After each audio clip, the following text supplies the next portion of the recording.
Iyo ni imfashanyo yo kugarukirako abagize ingorane z'uruzuba mu ntara ya Kirundo mu makomine ya Busoni, Bugabira na Kirundo. Iyo mfashanyo ikaba yatanzwe n'umukuru w'igihugu c'u Burundi Evariste Ndayishimiye, akaba yayirungikanye intumwa yiwe Jean Claude Karegwa Ndenzako. Uwo nawe mu vyajejwe harimwo imibano mu biro vy'umukuru w'igihugu. Uwo yaserukiye umukuru w'igihugu mw'ijambo ryiwe yavuze ko umukuru w'igihugu yabahaye ako gakemanyi ko kubaramira kubera ivyago vyabashikiye. Yongera agasaba ko boheza bagasabikanya abimbuye bagasangira n'abatimbuye kugira bose babandanye kuja ku kivi. Ivyabashikiye bishobora gushikira umurundi wese, bishobora no gushikira n'umunyamahanga. Ni ibintu bisanzwe, nta nzira kwirasha, kandi bisiryambere bibaye haba mu Burundi canke no mu bindi bihugu. Uwo bitazobako ntiyovuga ngo ndagwikinze. Iyi si tubako ntisakaye, umuntu wese arashobora kunyagirwa canke akakirwa n'izuba. Iruhande rero yo kubazanira ico gikemanyi yaturungikanye cyo kuri barengereza kumbure mu kiringo c'ukwezi canke kurenga mu kurindira yuko ibihe bisubira gutungana neza. Murazi ko Imana yonyene ariyo ibigaba.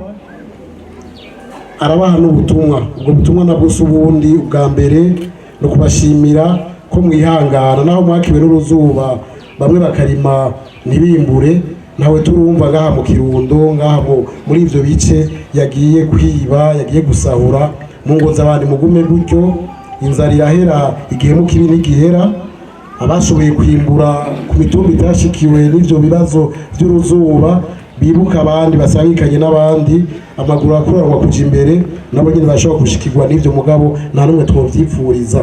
Hama kandi mu vyashikiye si ubumera bw'Imana bariye, nibisanzwe bishobora kuba ari we wese.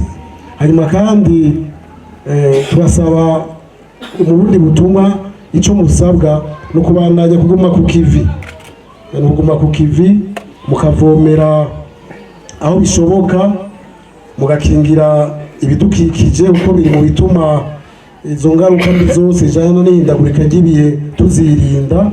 Nayo rero Leonidas Rivuzimana mu vyajejwe harimwo ibidukikije avuga ko bari bafise umugambi wo kuvomera bifashishije ikiyaga gisanzwe kiraho mu Kirundo, ariko ko bitakunze kubera hatabaye ivyigwa vyo gusuzuma. Murabona yuko ahegereye ikiyaga bashobora kuvomera imetero 50, mugura urabona ko udashobora kuvomera ibirometero 3, 4, 5.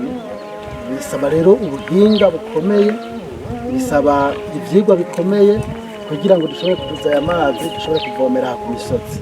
Uwo mugambi naco washitseko kuko ni umugambi bakoze atavyigwa bafise, hama babishinga n'abantu batabifitiyemwo ububasha, tabuhinga bari bazi. Uko washoboye kubaka ikigega kinini kizojamwo amazi, nacubatse nabi kirava. Uwo washizemwo Westa ya maplaque solaire nawe nyene birabona ko umuntu atavyarazi.